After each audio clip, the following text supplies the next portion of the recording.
Olá pessoal, tudo bem?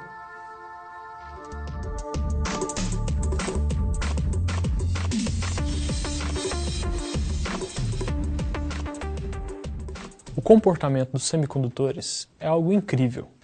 Normalmente, eles se comportam como isolantes, mas basta mudar alguma de suas propriedades ou dopá-los para que eles possam ter as mais variadas aplicações. Com a junção de semicondutores do tipo P e tipo N, por exemplo, é possível construir os diodos, dispositivos que só deixam passar corrente elétrica em um único sentido. Se forem feitas junções de semicondutores do tipo PNP ou NPN, por exemplo, é possível construir os transistores, dispositivos capazes de controlar a corrente que passa através deles utilizando um sinal externo.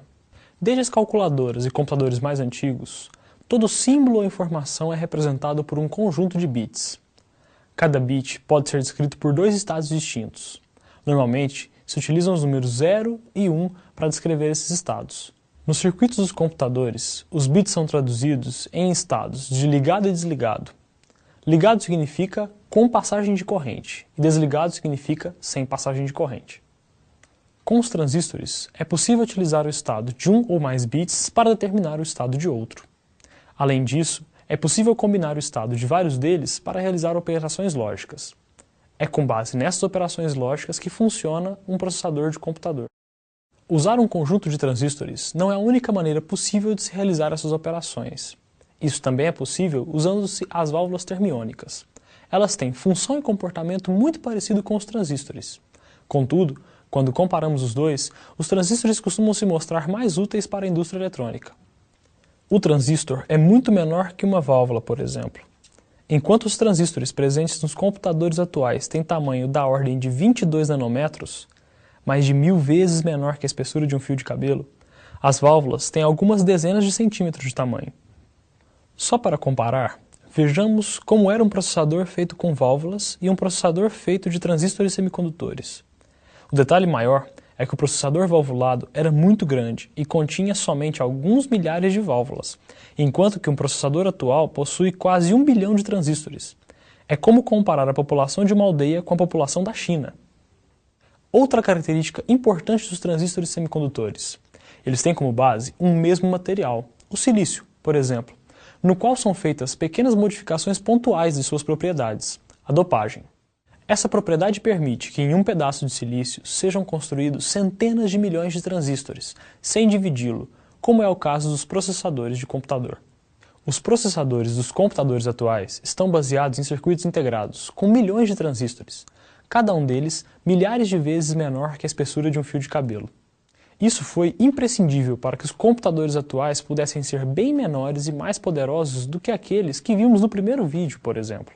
Só relembrando, no primeiro vídeo nós abordamos o conceito de corrente elétrica e algumas de suas aplicações.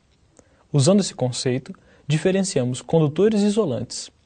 Por fim, falamos da resistência elétrica, grandeza física que nos permite analisar a dificuldade de um material em conduzir corrente. Viu-se que os materiais isolantes têm uma grande resistência elétrica, ao contrário da baixa resistência apresentada pelos condutores. No segundo vídeo, vimos que além de isolantes e condutores, existem materiais chamados semicondutores. Esses materiais, como a grafite e o silício, apresentam um comportamento diferente. Podem atuar de forma parecida com um isolante ou como um condutor, dependendo das suas condições. Vimos, inclusive, um pouco da teoria que explica o comportamento dos isolantes, condutores e semicondutores, a teoria das bandas de energia. Vimos até que nos semicondutores existem buracos, que se movimentam e ajudam a conduzir corrente elétrica. No terceiro vídeo, viu-se que existem dois tipos de semicondutores: os puros, ou intrínsecos, e os chamados dopados, ou extrínsecos. A diferença é que nos dopados, alguns átomos de um material são inseridos no semicondutor, para dar a ele propriedades especiais. Ainda nesse vídeo, essas propriedades foram abordadas, explicando-se inclusive o funcionamento dos diodos e dos transistores.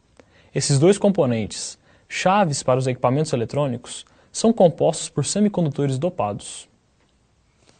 Ao fim, nesse vídeo abordou-se as principais aplicações dos transistores e diodos. Além disso, eles foram comparados com tecnologias similares, como a válvula termiônica. Com isso, ficou claro o papel que os semicondutores tiveram na chamada miniaturização dos computadores, ou seja, viu-se que, sem os semicondutores, nem as calculadoras portáteis seriam viáveis. Pelo menos, não com outras tecnologias que conhecemos hoje. Enfim, um mundo onde os computadores ficam cada vez mais rápidos e os chips e os transistores cada vez menores.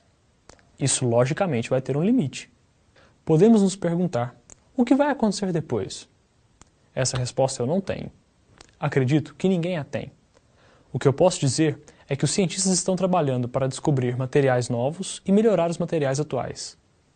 No futuro, pode ser que as moléculas sejam manipuladas para funcionar como transistores.